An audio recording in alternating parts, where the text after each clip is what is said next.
Hello, good morning everyone. So now continue our chapter 15 in class 10. So continue what the topic is environmental problems. In previous class we did studying about the ecosystem. हमने ecosystems के बारे में पढ़ा था, consumers, producers, decomposers. अब हम deal करेंगे environmental problems. जैसे environments में कुछ effects की वजह से, कुछ activities की वजह से उसमें जो effect changes होते हैं हमें कहा जाते हैं environmental problems. Generally environmental problems क्या होते हैं, या तो नेचुरल्स के हो सकते हैं और जनरली मैक्सिमम जो होते हैं वो ह्यूमन एक्टिविटीज की वजह से होते हैं। सो ये प्रॉब्लम्स क्या कहलाएंगे, इन्वायरमेंटल प्रॉब्लम्स। तो इसमें लिखते हैं कुछ activities which cause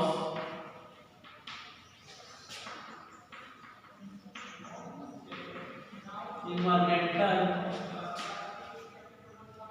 problem.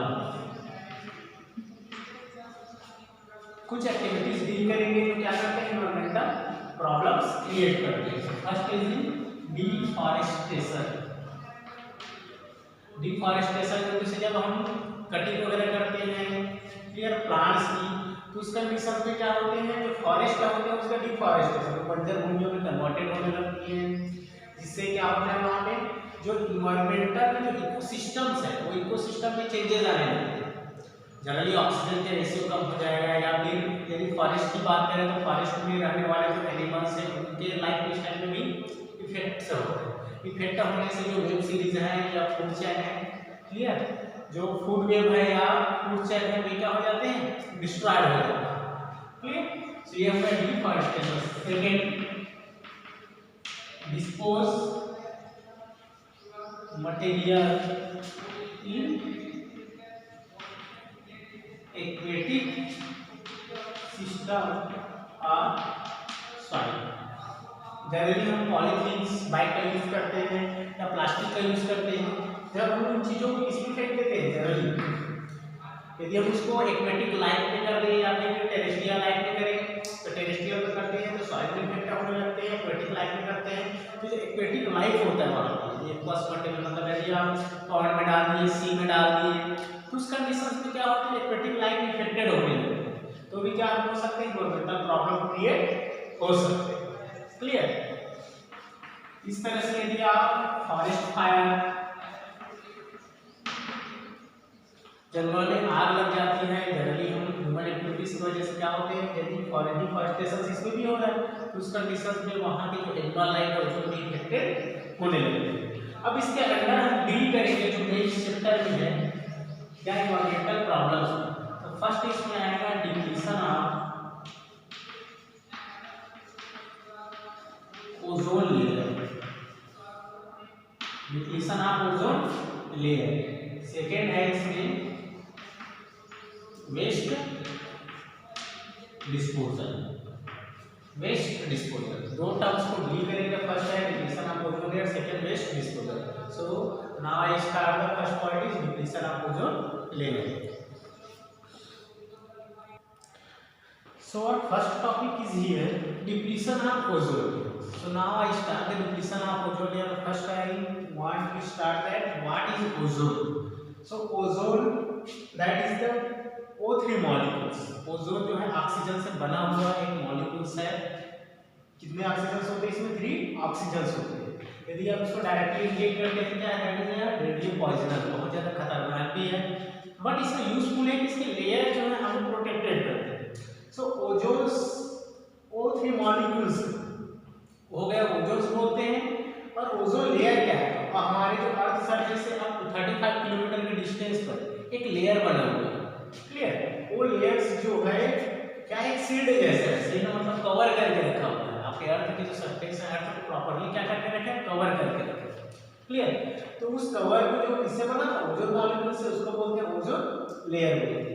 Ozone layer का फंक्शन क्या है, प्रोटेक्टेड फ्रॉम द अल्ट्रावायलेट। ये हमें अल्ट्रावायलेट रे से क्या करता है, बचाता है। और अल्ट्रावायलेट रे डायरेक्ट हमारे स्किन या बॉडी में पड़ गया तो क्या कर सकता है, वो स्किन कैंसर जैसी खतरनाक बीमारियां भी कॉज कर सकता है। ठीक है, तो चलिए समझ लेते हैं थोड़ा सा ओजोन लेयर को। सपोज आपका अर्थ है, सो अर्थ से 35 किलोमीटर 35 35 किलोमीटर के डिस्टेंस पर क्या है, लेयर बना है। ठीक है, ये लेयर कहलाता है ओजोन लेयर। क्या बोलते हैं, ओजोन लेयर। कितना डिस्टेंस इसका, तो 35 से अप्रॉक्स 35 किलोमीटर के डिस्टेंस पर क्या है, लेयर बना हुआ है। क्योंकि ये गैसेस है, किससे बना है, O3 ऑक्सीजन की गैसेस है। अब ऑक्सीजन की गैसेस हैं तो क्या कर देते हैं, इसका फंक्शन होता है अल्ट्रावायलेट रेज, जो सन से आती है। सन से तो बहुत सारे रेज होते हैं, तो यूवी लाइट होता है, इंफ्रा रेडिएशन रेज होते हैं। तो जो अल्ट्रावायलेट रे, अल्ट्रावायलेट रे आपको देखने को मिलेगा जो वेल्डिंग वर्क की दुकानें हैं उसमें देखना, जो वेल्डिंग कर जो उस टाइप के वायलेट कलर की जली लगता है, क्लियर, वो अल्ट्रावायलेट से। अल्ट्रावायलेट से का डायरेक्ट इफेक्ट ये है कि यदि वो आपकी बॉडी में पड़ जाता है तो उस कंडीशन में वो स्किन कैंसर जैसे डिजीज भी कॉज कर सकते हैं। जनरली हम हिस्ट्री में पढ़ते भी हैं, जो डायनासोर्स का वहाँ पे डिप्लीशंस हुआ था वो अल्ट्रावायलेट रे की वजह से हुआ है, क्योंकि ज़्यादा गर्म हो जाते थे और ठंडा नहीं हो पाते तो उस कंडीशन में उसकी डेथ हो गई, ओजोन लेयर नहीं बनता।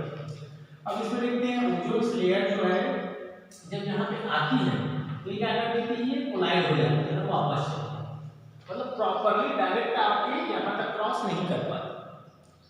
ठीक है, इंफ्रारेड जो ज्यादा पेनिट्रेशन वाले हैं वो तो क्रॉस कर जाते हैं, बट इसका जो पेनिट्रेशन ज्यादा होता है, मतलब मोटापा ज्यादा होता है। अल्ट्रावायलेट के सभी रेस के अलग अलग वेवलेंथ होते हैं, तो ज्यादा वेवलेंथ की वजह से इसको क्रॉस नहीं कर पाता, जिसकी वजह से क्या होता है, क्रॉस नहीं कर पाता तो यहाँ पे एनिमल्स हैं या प्लांट्स हैं उनके ऊपर इसका इफेक्ट प्रॉपर्ली नहीं होता। तो ये हमारे लिए कैसे काम करते हैं, that it is a shield जैसा बिहेव करते हैं, कवच बना के रखा हुआ है।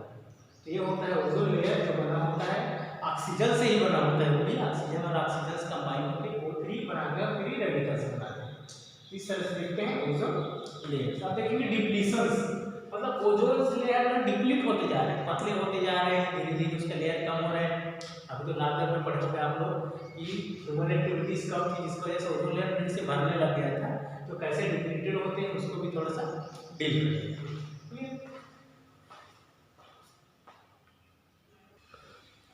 So here depletion of ozone layer.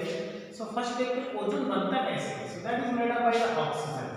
Ozone molecules prepared by splitting of oxygen.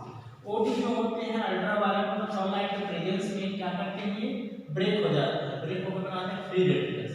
Free radicals के लिए कंडीशंस है जब दो सेम मॉलिक्यूल्स तो इक्वल इलेक्ट्रॉन डिस्ट्रीब्यूट होता है, तो एक इलेक्ट्रॉन इसको मिल गया, एक इलेक्ट्रॉन इसको, जीवन के ऑक्सीजन फ्री रेडिकल्स। अब ये ऑक्सीजन में फ्री रेडिकल्स थे जो किसी दूसरे फिर O2 मॉलिक्यूल्स के साथ अटैच होते हैं।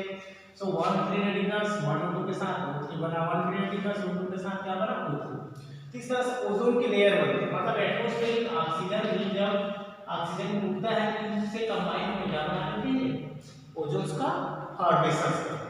अब देखिए ओजोन फॉर्मेशन को डिप्लीशंस कैसे होते हैं, ये डिप्लीटेड होते हैं CFC, इसको याद रखेंगे, the man factor is CFC, that's name is chlorofluorocarbon. Chlorofluorocarbon included होता है जैसे AC हो गए या फ्रीज या रेफ्रिजरेटर्स में है डिवाइस, AC और फ्रीज का मेन कंपोनेंट्स है। वही फायर एक्सटिंग्विशर्स जो है आग बुझाने वाले जो गैसेज होते हैं वो भी क्या करते हैं, ओजोन लेयर को डिप्लीटेड करते हैं। तो ये O3 को फिर से किसमें कन्वर्ट कर देते हैं, O2, जिसकी वजह से यहाँ जो ओजोन से इसमें होल होने लगते हैं। डिप्लीशन का मतलब बहुत सारे 1980 के बाद तो इतने सारे रेफ्रिजरेटर्स और फ्रीज यूज हुए तो लिमिटेशंस भी था, धीरे धीरे इसका जो लेयर है बहुत शार्प पतला हो गया, जिससे अल्ट्रावायलेट में इंटर करते थे टेम्परेचर धीरे धीरे बढ़ते ही जाता था उसका। बट जो नेशनल गवर्नमेंट से उन्होंने इंक्लूड किया है कि अब जो भी रेफ्रिजरेशन यूज होंगे क्या होंगे, CFC फ्री, मतलब बिना CFC वाले वहाँ पे आपको रेफ्रिजरेटर यूज करना है ऐसा मोस्ट कंपलसरी कर दिया। तो CFC क्या करता है, CFC जो है वो O3 फिर से ब्रेक कर देता है O2 में और फ्री रेडिकल्स, क्लियर। तो इस तरह से O3 जो है CFC के प्रेजेंस में बन जाता है O2, जिससे ये लेयर जो है क्या होता है, डिप्लीट होता है। डिप्लीट होगा तो इसका इफेक्ट मैंने बताया था क्या होता है, जो अल्ट्रावायलेट रे को रोक के रखता है ये क्या हो जाता है, फिर से क्रॉस करके आपके अर्थ तक आ जाते हैं, जिससे ह्यूमन बीइंग्स की बॉडी में जो ह्यूमन बीइंग्स में तो से अदर एनिमल्स का जो स्किन होता है थोड़ा सा हार्ड होता है, बट ह्यूमन बीइंग्स के सॉफ्ट नेचर की वजह से जनरली डिजीज कॉज होने लगती है, क्लियर। अभी जैसे मैंने आपको बताया था कि कोरोना जो पेंडेमिक टाइम चल रहा था उसमें क्या है, एक्टिविटीज बंद थे, कंपनियां बंद थी, तो उस कंडीशन में ये फिर से क्या हो गया था, ये बहुत सारे हॉबीज का फिर से फिल हो गए। तो जितना ज़्यादा हम इन चीज़ों का यूज़ करेंगे सीएफसी मटेरियल्स का, ठीक है, उतना ही ज़्यादा इसका लेयर क्या होते जाएगा, डिप्लीटेड होते जाएगा, कम होते जाएगा। इसको प्रिवेंट कैसे कर सकते हैं, तो सीएफसी फ्री मतलब सीएफसी के नॉन यूज से हम इसको प्रिवेंट कर सकते हैं, ठीक है।